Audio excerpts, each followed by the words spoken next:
Cool. Alaykoum salam. Salam alaikum. Alaykoum salam. Bonsoir. Ah, Alhamdulillah et toi? ça va, alhamdoulilah. Est-ce que vous voulez qu'on attende quelques minutes ou on commence directement? Oui, on peut attendre, je pense, 1 ou 2 minutes. Peut-être dire pour ceux qui sont là, c'est quoi l'objet, pour pas qu'ils attendent dans le vent. Faire ça aussi. Salam alaikum, bonsoir à toutes et à tous. Sahaf Tourkoum. Bienvenue dans ce direct de la coordination en compagnie de Hiba Latresh et de Dougou Akin, figure du mouvement Pas touche à mon hijab. La coordination est ravie de vous avoir ce soir, les filles.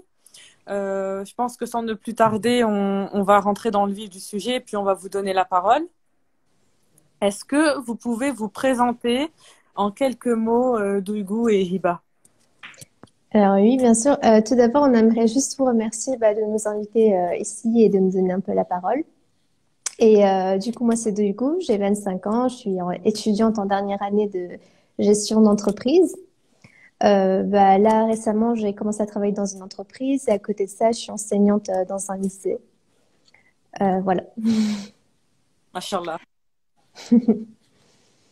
Donc voilà, je réitère juste merci à la coordination d'avoir organisé ce live, de nous avoir invités pour nous donner cette plateforme. Salam alaikum, que la paix soit sur vous tous. Je m'appelle Hiba, je suis de Strasbourg, France, comme du goût. Je suis étudiante en droit, j'ai récemment terminé ma licence et je suis actuellement active dans FEMISO, qui est le Forum européen des organisations musulmanes de jeunes étudiants, où je suis la vice-présidente. Très bien, parfait. Je vous remercie pour ces petites présentations. Et du coup, qu'est-ce que le mouvement Touche pas à mon hijab et comment ce mouvement est né? Tu veux y aller, Degou? J'y vais. Oui, je peux commencer si vous voulez. Du coup, alors le mouvement Touche pas à mon hijab, il a commencé tout d'abord à Strasbourg. Donc, on était un petit groupe d'amis qui avons lancé un hashtag qu'on a écrit. En fait, on a posté une photo où on a écrit le hashtag Pas touche à mon hijab. Et on a demandé à nos amis de notre entourage de partager également cette photo en réponse à la loi votée par le Sénat contre les amendements. Du coup, au début, on était une petite centaine à le faire et en quelques jours, le mouvement a pris une grosse ampleur. Donc, si tu veux rajouter quelques détails par rapport au... Oui, bah, donc comme elle a dit, ce mouvement c'était initié par un groupe de femmes françaises et on va dire l'élément déclencheur, c'est que bon, en tant que femme, on a été fatiguées en fait d'être exclues constamment des discussions, des débats, mais aussi des décisions qui nous concernaient directement et qui allaient limiter nos droits et nos libertés. Et du coup, l'élément déclencheur, mais qui n'est pas la seule portée du mouvement, c'était la loi que le Sénat la proposition de loi que le Sénat a votée le 12 avril. Donc c'était la veille du lancement du hashtag, qui, dans le cadre de la loi contre les séparatismes, aussi appelée la loi renforçant le respect des principes républicains. Ce projet de loi voté avait des amendements tels que, en fait, concrètement, c'était interdire toutes les femmes ou filles musulmanes d'accéder virtuellement à tous les espaces publics. C'est-à-dire accompagner les enfants en sortie scolaire, de pouvoir se baigner avec un maillot de bain, donc en burkini, dans les plages ou les espaces de bain, les compétitions sportives et carrément pour les filles de moins de 18 ans, l'espace public de façon générale. Donc en fait, c'était l'élément déclencheur, mais en réalité, comme ce projet de loi en tant que tel, il s'inscrit dans une perspective et un discours beaucoup plus large et vraiment répété constamment depuis ces dernières années, 30 années en France, qui est celui de la restriction et du contrôle des droits, des libertés et du corps et du choix des femmes, en particulier des femmes musulmanes. Donc le Patouche à mon hijab, c'était tout ça. C'était pour exiger le retrait direct de ces amendements, mais aussi de mettre fin à ce discours de façon générale. Comme par exemple, jusqu'à présent, il y avait déjà des discriminations dans les universités, où parfois des filles étaient interdites d'accès aux classes, aux cours ou aux SWAPs, donc les salles de sport, etc. Donc, on va dire l'élément un petit peu le catalyste, c'était le projet de loi contre le séparatisme qui était en fait complètement liberticide, islamophobe et sexiste, mais ça va beaucoup plus loin. D'accord. Alors, moi, j'aimerais rajouter que de façon générale, la loi contre les séparatismes est une loi en fait de démantèlement culturel, d'expression politique ou de visibilité, même de visibilité musulmane. Donc, c'est vrai que encore une fois, on touche aux femmes musulmanes en interdisant peut-être demain le port du voile pour les filles de moins de 18 ans, le fait de pratiquer une activité sportive avec le hijab, mais c'est beaucoup plus large que ça. Ça va toucher les associations, ça va toucher les mosquées, ça va toucher en fait toute visibilité musulmane dans la sphère politique, économique et sociale même française. Mais alors, ça va même au-delà des musulmans. Je disais absolument, ça va même au-delà des musulmans en fait. On le voit même tout ce qui est travail antiraciste, ou en fait tout ce qui est dans le militantisme. On a cette vague de criminalisation de l'activisme de façon générale, avec les organisations, etc. Ce qui est vraiment inquiétant et dangereux pour nos sociétés. Et jusqu'à aujourd'hui, quel a été le résultat en fait de vos actions Pas touche à mon hijab et quelles ont été vos réactions face à l'ampleur du mouvement? Bah, comme dit au début, en fait, on a commencé sur un groupe d'amis à Strasbourg et puis chacun a ajouté sa copine, chacun a identifié ses amis et a partagé. Et en fait, très vite, on s'est rendu compte que le mouvement en fait, le ressenti il est partagé par toutes les filles partout en France. Mais c'est même allé au-delà de ça. Donc, il y a d'autres pays qui nous ont apporté leur soutien. Et plusieurs médias nous ont contactés, que ce soit aux Pays-Bas, en Angleterre. Et on était déjà très contente de pouvoir nous être fait entendre, en fait, disons. C'était un peu, c'est ce qu'on voulait faire, en fait.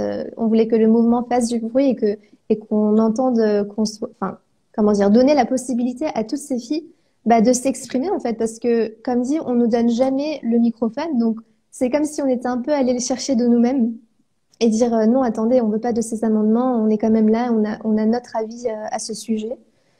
Donc aujourd'hui, le mouvement il continue encore à se faire entendre et on a encore d'autres actions de prévues et c'est vrai que quand le mouvement a commencé à grandir, en fait, très vite, on a créé un petit groupe pour un peu formaliser, comment dire, la chose pour pas qu'on dérape trop et que il y avait vraiment un réel travail derrière, en fait.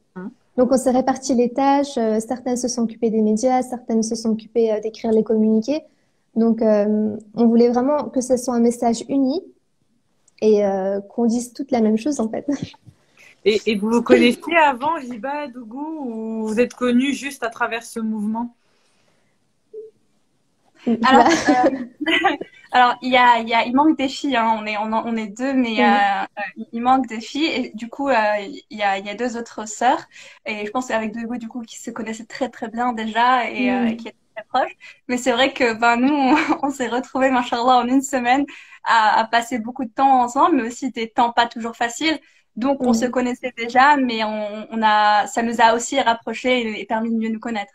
Et juste si je peux me permettre, par rapport aux résultats des actions, comme disait Dougou, il y avait, je pense qu'il y a une double dimension. Il y avait, alhamdoulilah, ça a eu beaucoup, ça a attiré beaucoup l'attention, chose qui, tu sais, parfois ça passe, parfois ça ne passe pas. Mais du coup, il fallait vite agir sur ce buzz un petit peu qu'il y a eu. Pas que ce soit juste parler et que ça s'arrête. Et du coup, il y a eu cette double dimension dans les résultats. D'abord, on a vu vraiment cette motivation, cet élan de soutien pour les femmes musulmanes, pour les concernées, pour les femmes qui portent le hijab, dont on parle toujours, mais à qui on parle jamais à. Et on le voit jusqu'à présent, beaucoup, subhanallah, beaucoup de messages, de commentaires, de soutien, des personnes qui veulent s'impliquer, des personnes qui témoignent, qui racontent leurs difficultés. Donc je pense que quelque part, ça a un peu ça a permis aux personnes de se ressentir revigorées un petit peu et de y croire en fait à cette lutte pour leurs droits et leur liberté. Donc je pense que ça c'était un des résultats et aussi comme elle a dit d'un point de vue externe ça a attiré l'attention des médias, de médias assez importants nationaux et internationaux. Et ça, je pense que c'est pas juste important pour la campagne en tant que telle, mais pour l'histoire. Parce que ce qui se passait récemment en France, personnellement, en tant que jeune femme française musulmane qui porte le hijab, je me sentais parfois très, très isolée. Dans le sens où, voilà, il se passe des trucs de fou et le silence qui vient avec, c'est comme si c'était normal. Et le fait qu'il y ait ces répercussions-là sont très importantes pour qu'on puisse pas dire qu'on ne savait pas ce qui se passait.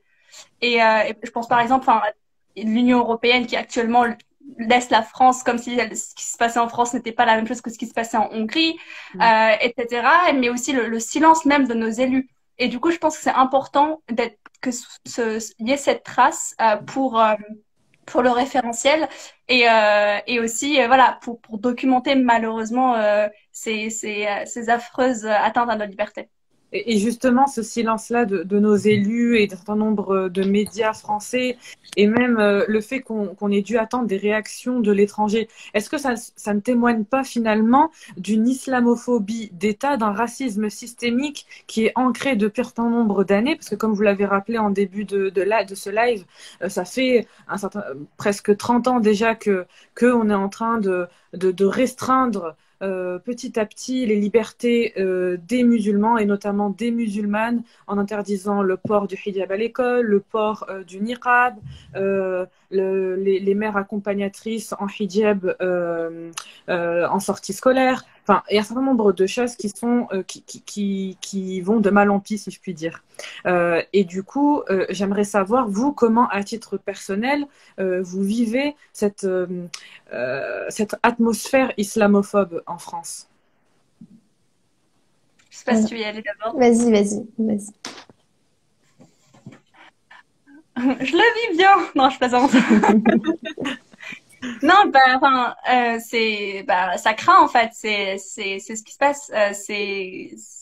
Ça craint. C'était juste horrible. Personnellement, j'étais en Erasmus l'année dernière et une des raisons pour lesquelles c'était entre guillemets les meilleurs mois de ma vie, pour pas faire dans le cliché, c'était que je pouvais juste être en fait, que j'étais déconnectée de la réalité médiatique, politique, et que à chaque fois que j'ouvrais des réseaux sociaux ou des médias, je n'étais pas moi en tant que femme musulmane portant foulard, parce que du coup en fait ils ont personnalisé le hijab. Et ils ont personnifié la femme musulmane. On ne fait plus qu'un. Et nous sommes toutes les mêmes. Et puis nous sommes, au final, nous sommes ce qu'ils dénoncent, c'est-à-dire nous sommes réduites à un concept ou un bout de tissu. Et du coup, voilà, c'était franchement, c'est là que je me suis rendu compte l'impact que ça avait sur ma santé mentale, mais aussi personnellement, au fur et à mesure de mes études, ça a vraiment forgé qui je suis. Alhamdoulilah pour le bien. En tant que femme musulmane, en tant que croyante, la foi, ça nous aide à se dire, voilà, c'est des épreuves et il y a du positif dans les épreuves parce que ça nous forge, etc. Mais aussi, je me suis rendu compte que j'ai commencé à m'auto-censurer. C'est-à-dire que j'approchais mes études, j'approchais ma vision de ma place dans le monde en mode, est-ce que je pourrais faire ça avec mon hijab? Et en fait, c'est très très grave parce que on intériorise cette islamophobie institutionnelle et c'est un petit peu le plus grand succès pour l'islamophobie institutionnelle. Ils n'ont plus besoin de rien faire, on le fait pour eux. Donc c'est très nocif. Ça a été très nocif pour moi, pour qui je suis, très nocif pour ma santé mentale. Et voilà. Mais après. Comment on le vit, voilà, c'est horrible, mais c'est aussi pour nous une source entre guillemets de motivation. Ça veut pas dire qu'on se réveille tous les matins qu'on est en mode wouhou, on va être des activistes encore aujourd'hui. Il y a des jours où voilà, t'as même pas envie d'ouvrir ton téléphone. Mais alhamdoulilah, la cause est réelle, la cause est importante et on veut s'assurer en fait, c'est ce qu'on disait souvent avec les filles. On se rappelle que voilà, cette lutte, on n'est pas les premières à l'avoir menée, que beaucoup, nos sœurs, nos tantes, nos mères, nos grands-mères sont venues avant nous. Et là, je parle juste des femmes, mais je sais que c'était le cas aussi pour les hommes, les alliés aussi, les non-musulmans.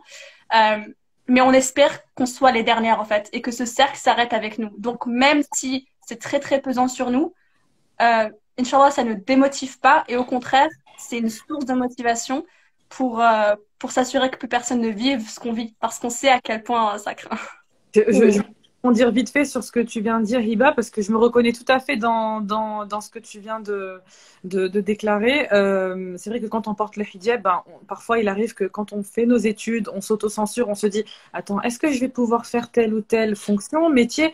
Je rêve de plein de choses, j'ai envie de faire un doctorat, mais peut-être que je pourrais même pas donner des cours à l'université.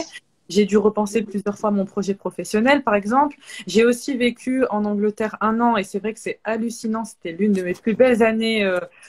C'est la plus belle année de ma vie, en fait, parce que, comme tu on est juste une personne, une femme, on était un être humain.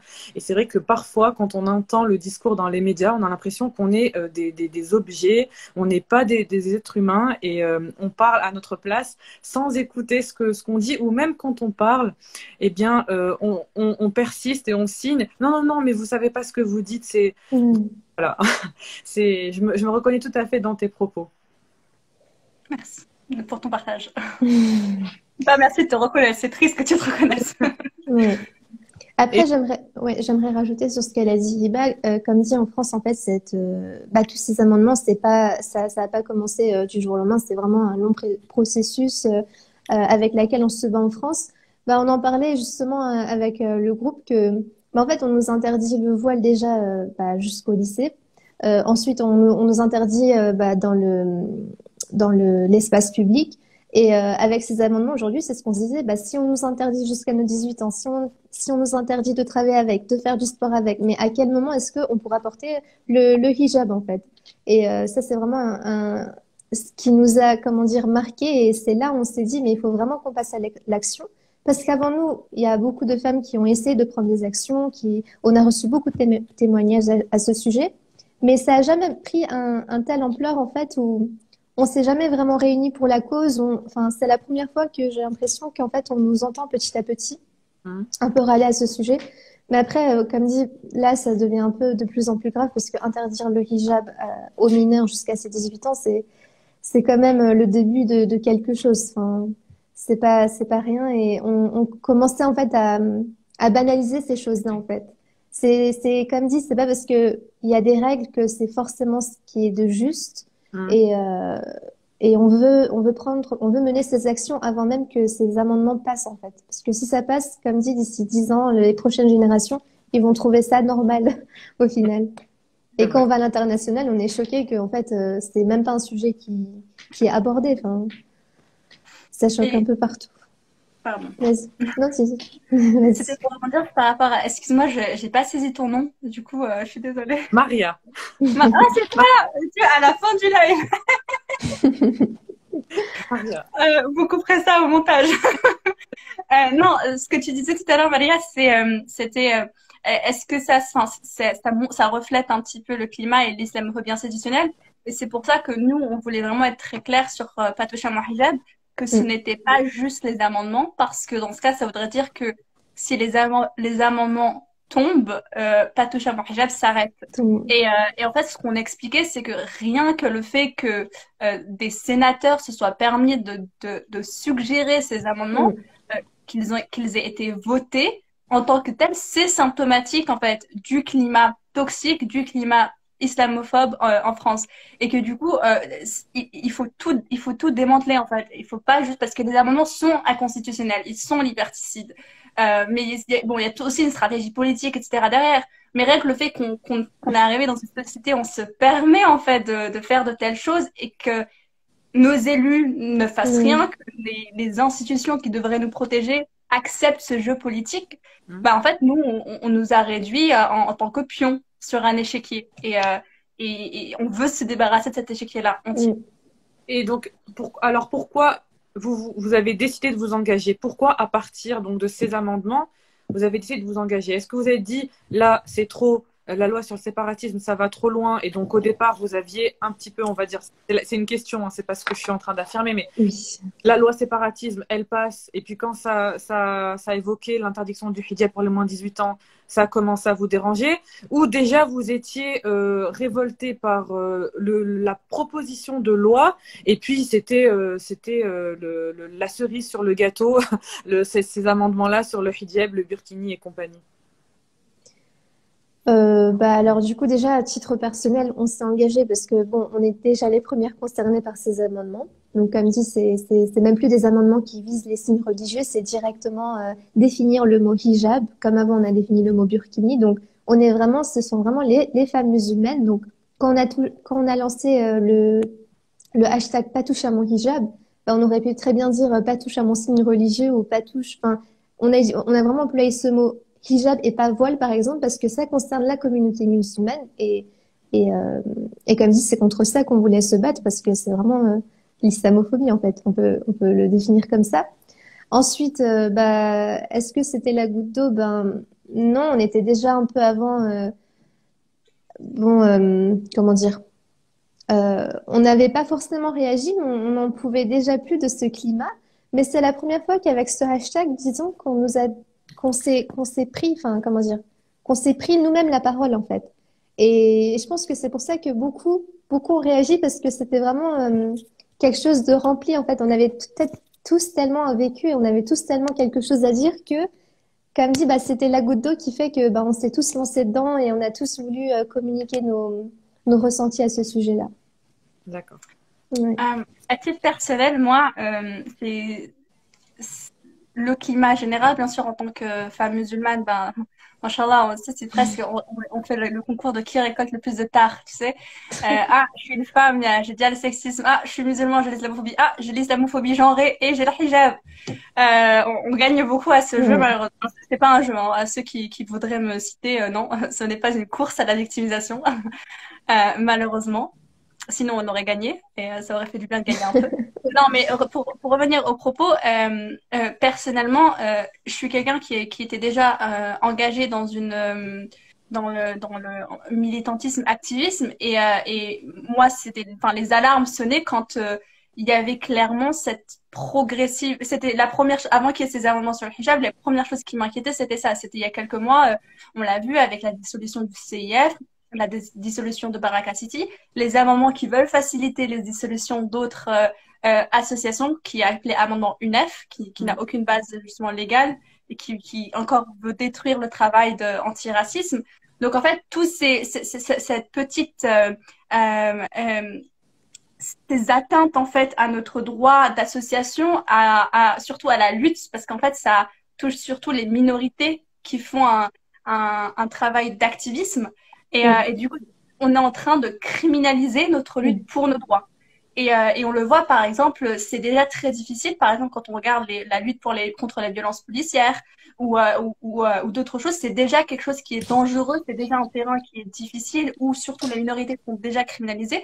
Mais là, en fait, le gouvernement, le Parlement, de façon décomplexée, veut rendre ça légal, veut légiférer pour en fait permettre et donner le petit toolkit pour très très rapidement dissoudre des associations. Donc moi, à titre personnel, c'était là la première fois où voilà, j'étais très très, j'espère, j'ai essayé de m'impliquer et j'ai essayé de sonner l'alarme quand ça commençait parce que voilà, ça commence avec une organisation qui lutte pour les droits et ça finit avec toutes et au final, il n'y a plus personne pour lutter pour nos droits.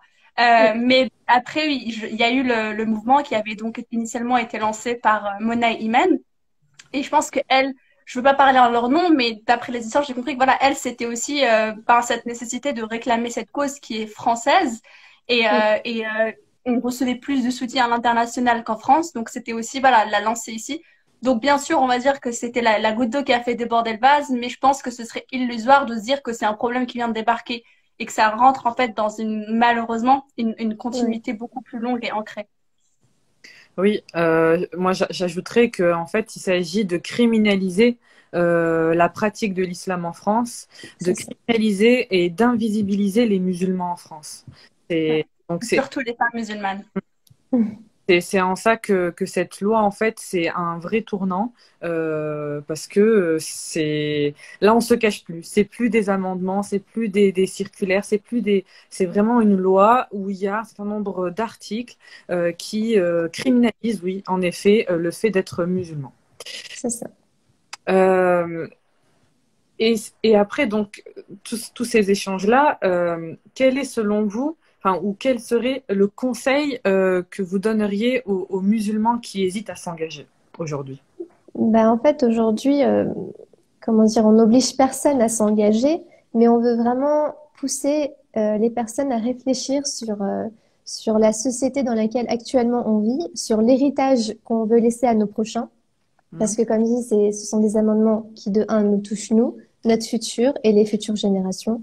Donc, on veut vraiment appeler les personnes à se questionner et ils peuvent hésiter parce que vraiment dans un climat où, comme dit, on a toujours pris l'habitude d'être pas victimisé, mais qu'on parle toujours en mal de nous, qu'on ait toujours devoir à se justifier de pourquoi on porte le hijab, pourquoi on le met, pourquoi. Enfin, on veut vraiment appeler ces personnes-là, ben, à soutenir le mouvement, en tout cas, s'ils veulent pas directement prendre la parole. Euh, bah, pareil, pour que le mouvement prenne encore plus d'ampleur et qu'ils comprennent en fait qu'on est tous là à vouloir dire non. Enfin, c'est nos droits, on se bat pour nos libertés fondamentales. Donc en fait, on fait rien de plus que d'utiliser nos simples droits en tant que citoyenne française, en fait, tout simplement.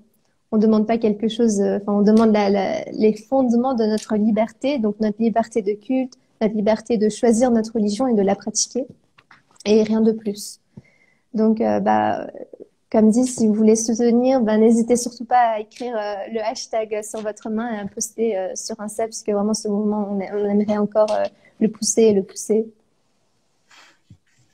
Pour les personnes qui hésiteraient à s'engager, moi, je parlerais de peut-être de deux choses, la responsabilité personnelle, surtout en tant que musulman, et aussi qu'il y a différentes formes de s'engager. J'ai eu une conversation intéressante aujourd'hui où quelqu'un reprenait, enfin, je sais pas s'il reprenait en particulier ce que j'ai dit, mais bon, une phrase que j'avais dite pour une interview qu'on avait faite avec les musulmans, qui était ne pas se positionner, c'est prendre position. Position. Et du coup, on avait eu une conversation intéressante où voilà, au début, lui il disait, ben, c'est pas forcément vrai. Et le but final de ce qu'on disait, au final, on disait la même chose, mais de façon différente. Donc, c'est important de discuter.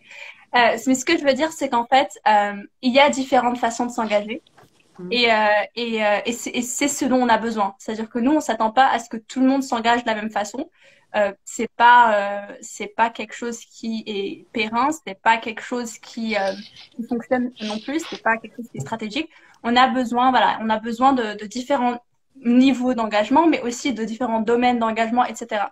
Du coup, en fait, pour les personnes qui hésitent à s'engager, si la source de l'hésitation, ça pourrait être, par exemple, malheureusement, parce qu'on parle de criminalisation de l'engagement, ben, il y a cette peur des répercussions, ou cette peur un petit peu d'être publicisé, et voilà, c'est pas drôle, hein, de se manger des tweets complètement faux intellectuellement, mais aussi haineux, vulgaires, surtout quand vous êtes une femme, etc.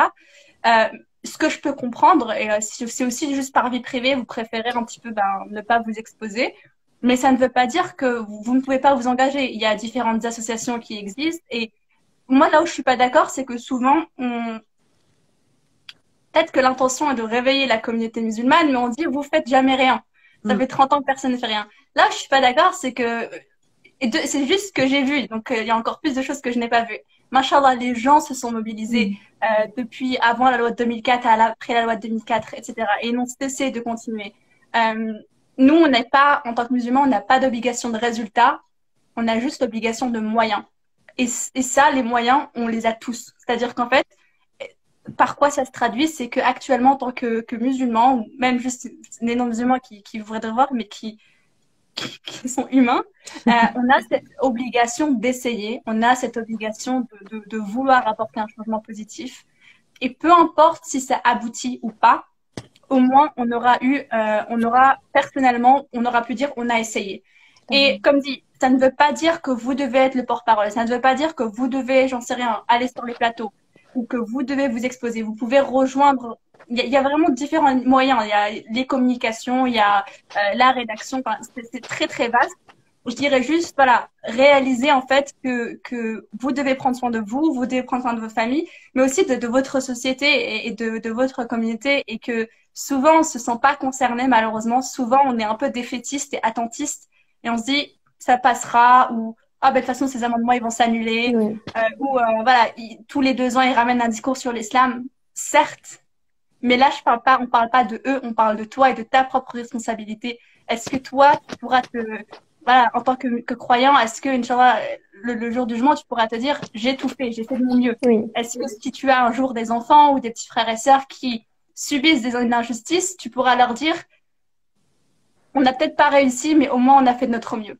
Donc, à titre personnel, on a ce devoir envers nous-mêmes et envers notre prochain d'essayer. Ça veut pas dire, voilà, les résultats, Inch'Allah, sont entre les mains d'Allah, mais voilà, mon conseil, ce serait ne vous inquiétez pas trop. Les barrières, elles sont là. Je suis désolée, je parle beaucoup. Non, Les barrières sont là. Et quand je pense aux barrières, avant, voilà, c'était juste sociétal, maintenant c'est institutionnel. Elles sont là, mais ça rend la lutte pour la justice encore plus honorable, entre guillemets. Et ne vous inquiétez pas des conséquences ou autres. Faites les choses bien, faites les choses correctement, faites les choses dans le respect et dans l'unité. Et je pense que c'est le plus important. Mais ne vous dites pas, ne restez pas figé sur je peux pas, je ne veux pas faire ça, alors je vais rien faire. Trouvez en fait la façon dont vous pouvez contribuer et agissez. bah, sur ces paroles, je vais vous demander à toutes les deux, quel est votre mot de la fin? Bah alors pour ma part, moi j'aimerais que j'aimerais voir que ce mouvement on espère tous aboutir à quelque chose de positif.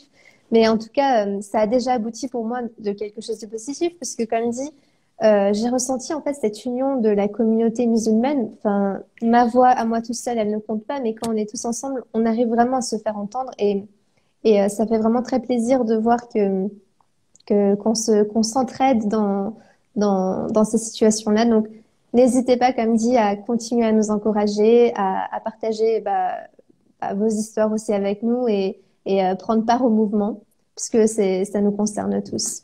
Et je souhaite aussi à tout le monde un très bon fin de Ramadan, si je peux. Merci beaucoup. Et toi, Hiba? Je vais juste dire, je pense que mon mot d'avant doit être le mot de la fin, sinon on sera là après le Fajr. Mais oui, je dirais juste, voilà, le hadith du prophète Mohammed sallallahu alayhi wa sallam qui disait, enfin les deux du coup, qui disait, si on voit un mal, tentons de le changer par notre main, nos actions, si on peut pas notre langue, et si on peut pas au moins notre cœur. Et du coup, ce que je veux dire, c'est voilà, on s'attend pas à ce que tout le monde agisse de la même manière, c'est contre-productif, mais au moins essayons tous ensemble. Et le deuxième hadith qui est, voilà, même si c'était la fin du monde et qu'on a une graine, bon, excusez-moi pour la mauvaise citation, hein, et qu'on a une graine dans la main, et qu'on peut planter un arbre, plantons-le.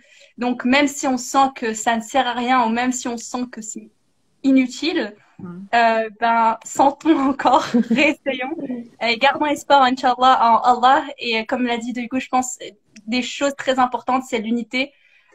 C'est vraiment, voilà, que ce soit des mosquées ou des organisations ou des individus, l'union fait la force. Et la loi contre le séparatisme est une loi qui sépare, donc essayons de ne pas être séparés. Mais aussi, voilà, en ce mois de Ramadan, Inch'Allah, il y a la baraka dans les actions, il y a les doigts qui seront les invocations, etc. Donc, gardez-nous dans vos prières et invocations, mais aussi essayons de faire notre part pour qu'un jour, on pourra se dire, on a fait notre mieux, Inch'Allah. Inch'Allah, baraka. Inch'Allah, ouais. Moi, j'ajouterais que la coordination continuera bien évidemment après le vote de cette loi si elle est adoptée, car elle aura des conséquences et elle fera des victimes malheureusement. Donc, on sera toujours là pour lutter et pour défendre nos frères et nos sœurs musulmanes et musulmans. Hiba, du coup, je vous remercie et je remercie tous les programmeurs qui nous ont suivis ce soir. Je vous souhaite une très belle fin de soirée et à très très bientôt pour de nouveaux lives. Excuse-moi, j'ai oublié, mais n'hésitez pas à aller lire notre communauté. J'ai oublié de plug le truc, de lire le communiqué de presse de Patou Chamois Hijab sur patouchamoishijab.fr. Il existe en français et en anglais. Et n'hésitez pas à le partager également si vous êtes en accord. Et vous pouvez aussi le retrouver dans nos bios sur Instagram. Barakallahu fiki, Maria, pour cette session. Barakallah. Salam alaikum à tous. Alaikum salam. Wa alaikum salam wa rahmatullahi wa barakatuh.